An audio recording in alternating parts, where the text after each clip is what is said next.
Hi friends, I hope that the Holy Spirit opens my mouth to say what He wants me to say, and your ears to hear what He wants you to hear. The first reading from this past Sunday, the seventh Sunday of Easter, Cycle A, was from the first chapter of Acts.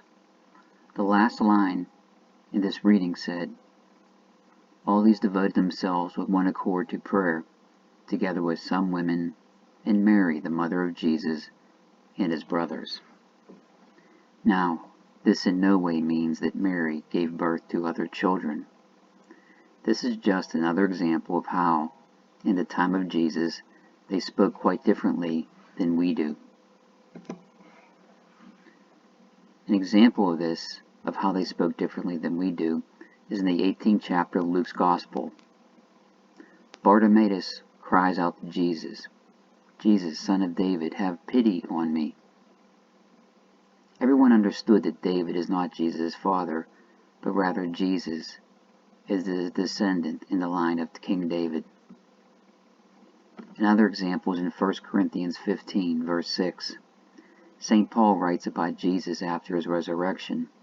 Paul states, "After that, he, Jesus, appeared to more than 500 brothers at once, most of whom are still living, though some have fallen asleep."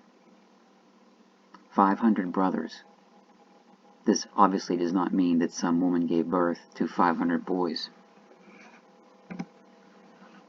I would next like to address any incorrect thoughts that the Blessed Mother had other children.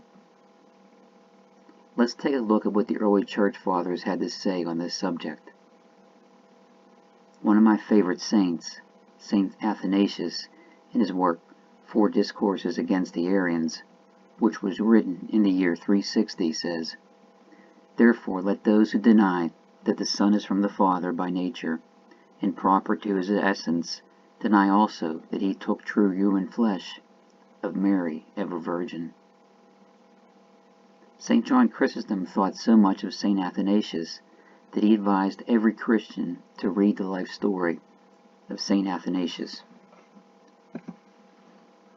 St. Jerome, in his work Perpetual Virginity of Blessed Mary, which was written in the year 383, says, "You say that Mary did not continue a virgin.